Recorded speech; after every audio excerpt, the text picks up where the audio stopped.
Olá, tudo bem? Sou o professor Léo Matos, professor de informática para concurso público, e hoje nós vamos fazer um aulão aqui de domínio produtivo da informática para o concurso do Banco do Brasil, tá bom? Concurso aí, domingo, né? Então nós vamos explorar o que é mais importante aí para a sua prova, quem sabe acertar várias questões aí de informática, não é isso? Informática, como você sabe, veio na parte específica, tá bom? Antes de começar, quero mostrar para vocês que hoje nós vamos fazer um aulão diferente, né? Nós vamos usar o quadro como se fosse um curso presencial. Como vocês já sabem, eu ministro no curso online chamado de Estúdio Aulas. No Estúdio Aulas, eu ministro no ambiente de um estúdio mesmo, com toda aquela acústica e equipamentos que vocês conhecem já. No Espaço Campus, que é o nosso curso presencial, eu ministro num quadro como esse. Estou aqui gravando, por exemplo, essa aula no Espaço Campus do SIG. Tudo bem? Então, nós vamos explorar o que temos de melhor aqui do curso presencial e mesclar um pouquinho com o que nós temos também de bom no curso online, tá bom? Então vamos lá, vamos para a dica. Será um resumão dos principais tópicos que pode cair na sua prova, tá bom? Então vamos lá. Primeiro nós vamos falar de Linux, que realmente é um pavor aí para alguns concurseiros. O que tem de importante em relação ao Linux? Vamos lá. Quando a gente fala de Linux, a primeira coisa que nós temos que saber, gente, é que o Linux é um sistema operacional. Isso aí todo mundo já sabe. E quando fala de Linux, é um sistema operacional livre. Então vamos definir isso aqui para vocês, ó. Quando a gente fala de Linux, Linux é um sistema operacional. O que é um sistema operacional? O sistema operacional gerencia os recursos do computador, gerencia memória, gerencia processos, gerencia periféricos de entrada e saída. E quando fala que o Linux ele é um sistema operacional livre, quer dizer que o seu autor, o seu dono, o dono dos direitos autorais, que é chamado de Linus Benedict Torvalds, liberou para vocês, usuários, 4 liberdades. Quando a gente fala de software livre, é o dono garantindo a vocês 4 liberdades que não encontramos, por exemplo, nos softwares proprietários. Essas 4 liberdades vêm explícita em contrato de licença. Vem escrito mesmo no contrato de licença que você tem essas 4 liberdades. Essas 4 liberdades estão escritas dentro de um contrato chamado de GPL GNU. Então, é um sistema operacional livre, por quê? Porque possui um contrato de licença chamado de GPL GNU. Licença GPL GNU. E essa licença GPL GNU traz 4 liberdades, que seria a liberdade de executar, usar livremente, tanto pessoas físicas quanto jurídicas, o governo pode usar para qualquer finalidade o software livre. A segunda liberdade, que é de estudar o programa e depois que estudar o programa poder modificar e adaptar às suas necessidades. E a última liberdade, que é distribuir cópias do programa. Você pode instalar em quantos computadores você quiser, fazer cópias desse programa. Então essas 4 liberdades é que dão ao Linux a característica de ser um software livre. Uma coisa muito importante é lembrar que para estudar o programa e poder modificar o programa, o seu autor deve dar para você o código-fonte. O autor do programa tem que ceder para você o código-fonte para que você possa estudá-lo e modificá-lo. Então aí nós temos uma outra característica importante aqui do Linux, que é o fato de ter o código-fonte aberto. O fato de ter o código-fonte aberto nós vamos chamar na prova de Open Source. Open Source é o fato do Linux ter o código-fonte aberto. Essa característica aqui também é muito importante para a prova, porque ela é que garante as liberdades de estudar e modificar o programa. Uma coisa importante também é saber que dentro do contrato de licença GPL GNU não só possui liberdades, existe uma cláusula dentro do contrato GPL GNU que proíbe o fechamento do código-fonte. Você só tem as liberdades que eu apresentei se você cumprir com a cláusula chamada de copyleft. A cláusula copyleft proíbe fechar o código-fonte do programa, como no caso do Linux, tudo bem? Então, Open Source, código-fonte aberto. Licença GPL GNU, 4 liberdades, porém, possui uma cláusula chamada de copyleft, que proíbe o fechamento do código-fonte. Essas são características do Linux que vocês não podem esquecer na prova. Depois nós vamos falar mais características. Então, essa primeira etapa aqui já foi cumprida. Quando a gente fala de Linux, gente, também é importante lembrar a formação do sistema operacional Linux. O que é a formação? Quando a gente fala de sistema operacional, nós não estamos falando só de um programinha, né? É um sistema, um conjunto de softwares, um conjunto de programas, um conjunto de componentes que faz o gerenciamento dos recursos do seu computador. Então, quando a gente fala da formação Linux, nós temos esse seguinte desenho aqui, ó. Nós temos que o nosso computador é formado por toda a parte de hardware, ou seja, os componentes físicos do computador. Esses componentes físicos precisam de um sistema para controlá-los, para gerenciá-los. E nesse caso aqui, nós temos o sistema operacional. O sistema operacional que gerencia os recursos físicos do computador. Só que nesse momento eu vou definir as partes que compõem o sistema. Então aqui, ó, no lugar do sistema operacional, eu vou definir partes. Ó. A primeira parte do sistema operacional é o kernel. O kernel é considerado o núcleo do sistema operacional, porque tudo tem que passar pelo kernel antes de chegar na máquina. E aí, o que a gente vai ter em cima do kernel? Nós vamos ter o que a gente chama de shell.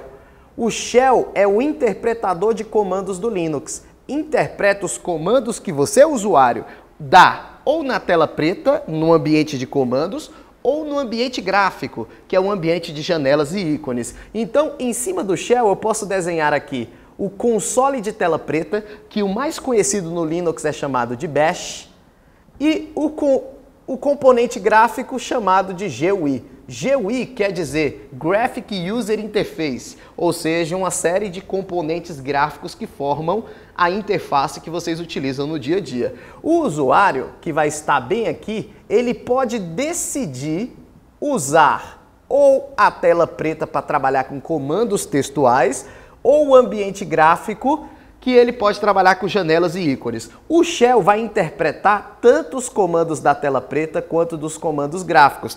Então o shell na hora da prova é o interpretador de comandos. Existe o shell textual, que é o shell de comandos, e existe o shell gráfico, que é o shell com janelas para interpretar os seus comandos de uma forma muito mais amigável do que uma tela preta com comandos.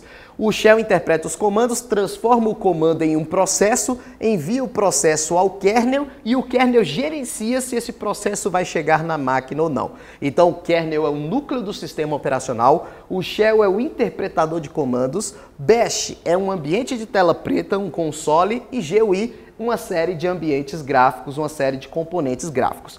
Pelo fato do Linux ser um software livre, gente, nós temos que as maiorias das versões, vamos dizer assim, a maioria das versões, as melhores versões que nós encontramos no mercado, elas podem variar de ambiente gráfico uma para outra. Então, por exemplo, você pode estar usando o Linux e quando chega na minha casa o Linux é diferente. Por quê? Porque tem um ambiente gráfico diferente. Como os nerds não dormem, você sabe que nerd não dorme, né? Como os nerds não dormem, eles ficam ali desenvolvendo ambientes gráficos e dá o nome que eles quiserem.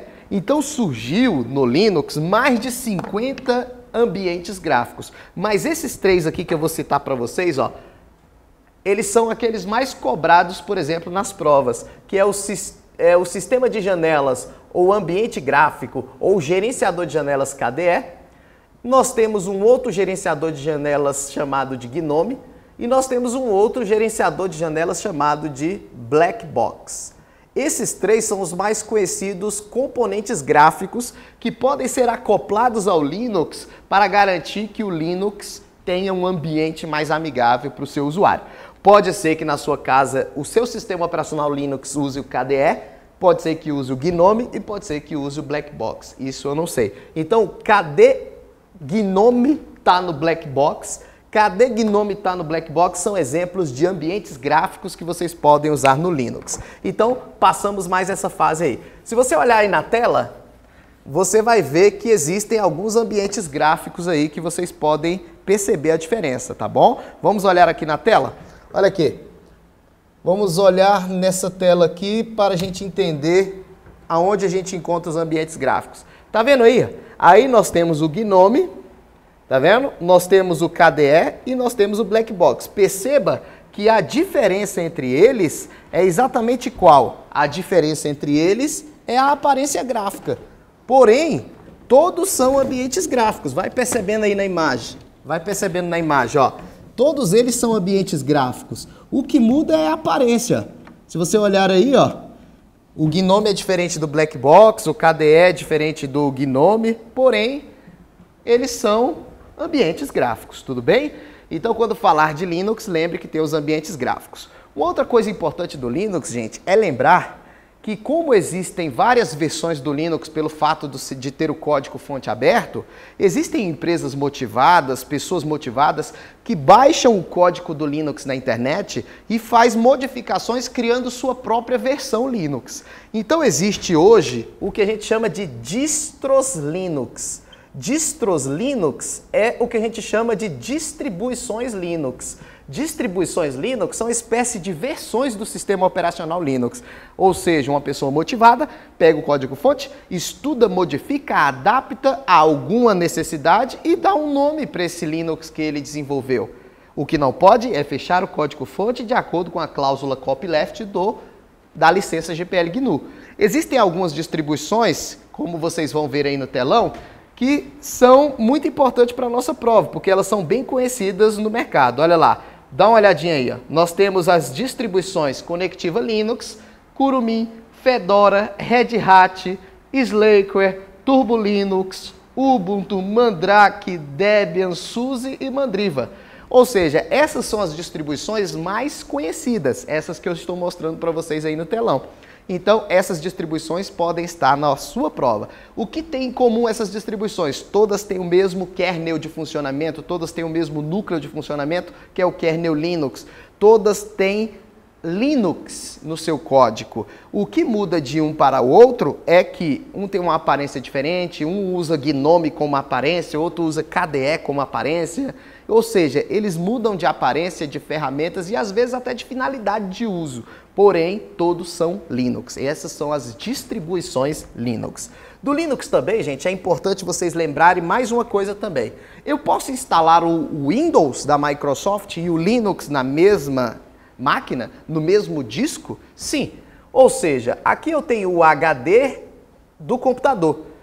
Para instalar Linux e Windows nesse HD, eu tenho que fazer isso aqui com o HD. Ó. Eu tenho que particioná-lo. Particionar o HD para que o Linux fique de um lado e o Windows fique de outro. Por quê? Porque os dois trabalham com regras de arquivos diferentes. Quando eles vão gerar arquivos, salvar arquivos, armazenar arquivos, as regras de arquivos são diferentes. O sistema de arquivos são as regras. O sistema de arquivo é diferente. Quando a gente fala de sistema de arquivo do Linux, o sistema de arquivo padrão é o EXT. E no caso do Linux, o sistema padrão de arquivos hoje é o NTFS. Então eles trabalham com características dos arquivos diferentes. Por isso não pode ser instalado no mesmo disco, a não ser que você particione o disco. O Linux trabalha com EXT, o Windows NTFS, porém o Windows trabalhou muito tempo como padrão o sistema de arquivos FAT, que até hoje é usado em discos de menor capacidade. No pendrive, por exemplo, o FAT gerencia muito bem o pendrive, os arquivos do nosso pendrive. Porém, o padrão hoje é o NTFS. Quando nós temos dois sistemas no mesmo disco rígido, quando você ligar o computador, vai aparecer uma tela para você escolher qual é o sistema operacional que você quer usar. Essa tela que você vai escolher qual é o sistema operacional, a gente chama de gerenciador de boot. Gerenciador de boot, gerenciador de inicialização. E esse gerenciador de inicialização vai te dar a possibilidade de escolher qual é o sistema que você quer inicializar. No caso do Windows, você não precisa se preocupar com nomes, porque no Windows nós não temos um nome específico para o gerenciador de boot. Mas no Linux nós temos dois gerenciadores de boot. Gerenciador de boot, nós temos o Lilo e o Grub. O Grub e o Lilo são exemplos de gerenciadores de boot que você pode encontrar no Linux. Olha ali no telão, ó. Esse aqui, por exemplo, é o Grub. Dá uma olhadinha aí. Esse ali é o Grub. E esse aqui é o Lilo, tá bom? Então nós temos o Grub e o Lilo como gerenciadores de boot, tá bom? Como gerenciador de boot nós temos o Grub e o Lilo. Então você percebe que eles são diferentes na aparência, mas os dois têm a mesma finalidade, gerenciamento da inicialização. Uma outra coisa que pode cair do Linux também, gente, na sua prova, fazendo aquele resumão importante para que você acerte as questões, nós temos também o que a gente chama de gerenciador de arquivos e pastas. No caso do Windows, você conheceu o Windows Explorer. O Windows Explorer é o gerenciador de arquivos e pastas do Windows. É ele que permite você ver o pendrive, é ele que permite você ver o conteúdo de um disco rígido, por isso é chamado de gerenciador de arquivos e pastas, pois você visualiza a estrutura do seu computador de forma fácil e hierárquica para facilitar a identificação das unidades e arquivos. Quando se trata do Windows, é o Windows Explorer. Quando se trata do Linux, Linux Explorer? Nunca. Linux Explorer seria muito fácil para a nossa prova. Nós temos dois gerenciadores de arquivos e pastas de grande importância para a sua prova. Olha lá, olha aí no telão. Nós temos o Conqueror, e nós temos o que a gente chama de Nautilus. Esse aqui, por exemplo, ó, que eu estou mostrando para vocês agora, é o Conqueror. Olha lá. Conqueror, esse é o Conqueror. E esse que eu vou mostrar agora para vocês, ele é o Nautilus. Então nós temos o Conqueror e nós temos o Nautilus como gerenciador de arquivos e pastas. Então se cair na sua prova, você já matou. Uma coisa também que pode cair são os comandos do Linux. Eu vou passar aqui para vocês alguns comandos que eu acho muito importante que vocês saibam nas suas provas. Lembrando que os comandos eles são cobrados quando se trata da tela preta. Ou seja, na tela preta, no console de comando, no shell textual, ou também conhecido como bash, nós trabalhamos com os comandos do Linux. Então, para que você não o esqueça na hora da prova, os comandos do Linux, eles devem ser digitados em letras minúsculas. Então, se tiver um comando em letra maiúscula na hora da prova, preste bem atenção que essa questão pode ser incorreta, porque o Linux, ele entende a diferença entre letra maiúscula e minúscula. Essa diferença entre letra maiúscula e minúscula que o Linux entende, gera uma característica para ele de ser um sistema operacional case sensitive. Case sensitive pelo fato de entender a diferença entre letras maiúsculas e letras minúsculas, tá bom? Então, vamos lá. Quando a gente fala de comandos, a primeira coisa é você identificar nessa tela inicial que você está vendo aí, olha essa tela inicial, nessa tela inicial, o sinal de cifrão que você está vendo aí nessa tela inicial, depois dali, ó, leomatos@casa, um sinal de cifrão. Aquele sinal de cifrão indica qual é a conta de usuário que eu estou trabalhando. Sempre que tiver um sinal de cifrão, quer dizer que tipo de conta que eu estou trabalhando. Vamos lá. Qual é o tipo de conta que eu estou trabalhando quando eu estou usando o cifrão? Conta de usuário comum, que é aquele usuário limitado, que não pode fazer nada no sistema, não pode instalar programa, não pode remover programa, não pode criar conta, não pode remover conta. É aquele usuário limitado. Ou pode ser também a representação do superusuário, que é o usuário que pode fazer tudo, também conhecido como usuário root, que no Windows nós conhecemos como simples administrador. E aí? Cifrão superusuário ou usuário comum? Aí você deve estar pensando, lógico que é superusuário, professor, já que tem um cifrão, dinheiro, super errado. Esse cifrão significa usuário comum. E quando tem o jogo da velha, nós temos o usuário root, também conhecido como superusuário. Então, olhando na tela de novo, se você olhar, eu estou trabalhando na conta de usuário comum. Tudo bem? Então, vamos aprender os principais comandos do Linux. Quando a gente fala de comandos, existem alguns que são figurinhas repetidas na prova. Então, vamos começar por esses dois aqui, ó. Existem esses dois comandos, lembrando, viu gente, que os comandos são em letras minúsculas, eu não consigo escrever em letra minúscula, logo você já sabe que é minúsculo, tá bom? PSWD é um comando que não pode ser confundido, por exemplo, com PWD na hora da prova. Então qual é a diferença desses dois comandos, PSWD e PWD? O PSWD, o próprio nome já denuncia que é um comando para alterar a senha. Do usuário. Então, quando colocar o comando PSWD, vai permitir você alterar a senha da sua conta. Já o PWD não é para alterar a senha da conta. O PWD é para mostrar em qual pasta você está trabalhando. Mostrar o diretório atual, ou seja, mostrar em qual pasta que vocês estão trabalhando. Quero saber em qual pasta eu estou trabalhando? PWD. Se você olhar na imagem aí, você vai ver que eu dei o comando PWD, ele está me mostrando em qual pasta eu estou trabalhando, em qual diretório. Olha lá, em qual diretório eu estou trabalhando? Nesse caso eu estou trabalhando no diretório Léo Matos, dentro do diretório Home, que está dentro do diretório Raiz. Esse é o diretório Raiz do Linux, aonde contém todos os diretórios do Linux. E Home é um diretório reservado ao usuário comum para guardar os seus documentos pessoais. Ou seja, é uma pasta reservada para que os usuários comuns guardem seus documentos pessoais. Quando ali tiver assim, ó, barra root, barra o nome de uma pessoa, é porque root é o diretório reservado para que o superusuário guarde seus arquivos comuns, os seus arquivos pessoais. Tudo bem? Então, barra home, documento do usuário comum. Barra root, documento do superusuário. É importante destacar também, gente, que no Linux, a barra representa o diretório raiz. No Linux, as unidades não são representadas por letras, viu? Não existe C2 no Linux. C2, D2, A2.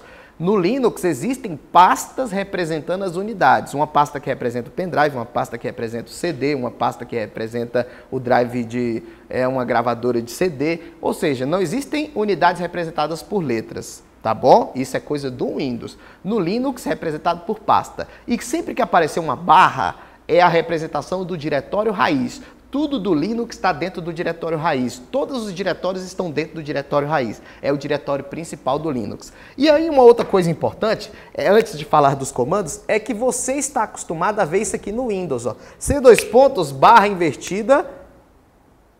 Botar aqui Banco Brasil Prova. A pasta prova está dentro do Banco do Brasil, que está dentro do C2. Isso aqui é típico do Windows, não é isso? No Linux, primeiro que a unidade não é representada por letra. Segundo que a barra não é essa. A barra do Linux seria essa aqui, ó. Barra, Banco do Brasil, Banco Brasil, prova. A barra invertida no Windows. Barra invertida no Windows. Barra normal no Linux. Beleza? Barra invertida no Windows, barra normal no Linux. E essa barra representa o diretório raiz.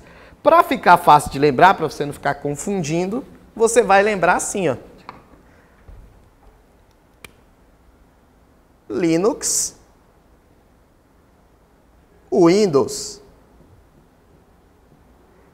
Ó, barra do Linux, barra do Windows.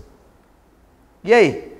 Ficou bom agora de lembrar, né? Então, barra, desta maneira, você vai saber agora como é que distingue isso na hora da prova. Então, voltando aos comandos. Um outro comando que pode cair na sua prova é o comando shutdown. O comando shutdown, -R mais 10. O que faz esse comando? O que faz esse comando aqui, ó, shutdown, -H, mais 2. Então vamos aprender o que faz isso. Primeiro, o comando shutdown tem que ser em letra minúscula e o comando shutdown serve para reiniciar ou desligar o computador. Quando o comando shutdown tiver o parâmetro -R, o -R significa reiniciar. E quando tiver o -H, o parâmetro -H serve para desligar. Esse final aqui, ó, é a quantidade de minutos. É a quantidade de minutos que vai demorar, por exemplo, para desligar e a quantidade de minutos que vai demorar para reiniciar. Caso você queira reiniciar agora, sem esperar nenhum momento, aí você vai usar o comando shutdown, que serve para reiniciar, -R porque é para reiniciar, e você vai colocar o nome now no final.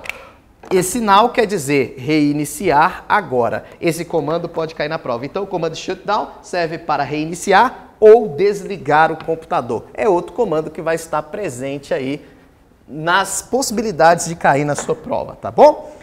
Outro comando que pode cair na sua prova é o comando ls. O comando ls ele serve para listar o conteúdo de um diretório. Listar o conteúdo, mostrar o conteúdo de uma pasta. Mostrar o que tem dentro daquela pasta que você está trabalhando naquele momento. O comando ls, ele mostra o conteúdo do diretório, assim como você faz quando você dá 2 cliques dentro de uma pasta. Quando você dá 2 cliques numa pasta, você quer abrir a pasta e mostrar o conteúdo, né? No Linux, quando se trata de comandos, existe um comando para abrir o diretório e existe um comando para visualizar o que tem dentro do diretório. O comando para abrir uma pasta é o comando cd. O cd abre diretório. O comando cd abre diretório, abre uma pasta. Ou seja, eu posso dar assim o comando, ó, cd espaço bb. cd espaço bb, eu quero entrar dentro da pasta Banco do Brasil, eu quero abrir a pasta Banco do Brasil. E quando eu abrir a pasta Banco do Brasil, eu tenho que dar o comando ls para ver o conteúdo da pasta, tá bom? Então cd espaço bb vai abrir o diretório Banco do Brasil, esse bb. E aí, quando eu quero ver o que tem dentro, comando ls. O comando ls, ele pode ser usado com 2 parâmetros, ou mais parâmetros. Aqui eu vou mostrar os 2 mais importantes para a prova. ls-l vai mostrar o conteúdo do diretório de forma detalhada. Então, olha ali no telão, ó. ls-l vai mostrar de forma detalhada, ó. Aqui é o ls normal e aqui é o ls-l, ó. Tá mostrando de forma detalhada. Se você visualizar, o ls normal não mostra de forma detalhada e o ls-l mostra de forma detalhada. Olha os detalhes ali do tamanho do arquivo, quem criou o arquivo, data de criação. E além do ls-l, nós temos o ls-a. O ls-a mostra todo o conteúdo de forma também a mostrar os ocultos. Os arquivos ocultos são mostrados com ls-a. Olha aí de novo aí no telão, ó. Se você olhar no telão, ó, ls-a está mostrando os arquivos, inclusive os ocultos. Você percebe os ocultos por causa do ponto que está no início. Por exemplo, aqui, ó, na frente do Joey State, olha o ponto. Sempre que tiver o ponto, ó, informações, ponto. Sempre que tiver um ponto no início do nome, é chamado de arquivo oculto. É uma maneira de você distinguir o arquivo oculto do arquivo normal. Então, o ls é um comando que pode cair na nossa prova, muito importante também. Outro comando importante é o comando para criar diretórios. O comando mkdir, que vem da palavra make, diretório, ele serve para criar pasta. Então, por exemplo, criar pasta é o mesmo que criar diretório? Seria assim, ó, mkdir espaço bb. Ele vai criar essa pasta Banco do Brasil, vai criar essa pasta bb para que você possa organizar os seus arquivos. Caso você não queira essa pasta mais, você pode mandar remover o diretório. E aí, para remover o diretório, você vai usar o rmdir. O rmdir é para remover o diretório criado pelo usuário, rmdir. Tudo bem? Além desses comandos aí, nós também temos um comando que pode cair na prova e prejudicar a vida da maioria das pessoas, que é o comando mv e o comando cp. O comando cp é muito simples, que é o comando para copiar. Então eu posso usar assim, ó, cp espaço texto.txt espaço bb. Aqui eu estou falando o quê? Copia o arquivo de nome texto para dentro do diretório destino, que é bb. Então ele vai copiar o arquivo do diretório que eu estou trabalhando e vai enviar uma cópia para o diretório Banco do Brasil. O comando cp serve para copiar. O comando mv é que pode pegar na hora da prova, porque o comando mv pode ser usado para renomear. E as pessoas naturalmente aprendem que serve para transferir. Na verdade, serve para os dois, tanto transferir como renomear. E aí, na hora da prova, como saber que o comando está sendo usado para transferir ou para renomear? Vamos olhar aqui. Veja, o ritmo é frenético, ó. mv, espaço texto.txt, espaço bb. Nesse caso aqui, eu tenho o nome de um arquivo, olha aqui o nome de um arquivo, e eu quero transferir esse arquivo, por causa do comando mv, para dentro desse diretório de destino, ou seja, para o diretório bb. Esse é o diretório destino. Então eu estou transferindo esse arquivo para dentro do bb, estou tirando de um lugar e colocando no outro. Agora, caso caia na prova, mv texto.txt, espaço texto1.txt, aí eu estou sabendo que é para renomear. Por quê? Porque aqui está o nome de um arquivo e aqui está o nome novo do arquivo. Por quê? Porque são dois nomes de arquivos. Então, nesse caso aqui, está renomeando. Esse renomeia e esse aqui transfere. O comando mv, então, serve para os dois, tanto para transferir quanto para renomear. Tá bom? Esses comandos aí que eu passei podem ajudar vocês a resolverem algumas questões na prova. Lógico que existem muitos outros comandos, mas a minha dica sobre Linux acaba aqui. Tá bom? Até a próxima aula que nós vamos fazer aqui também. Hoje nós vimos Linux.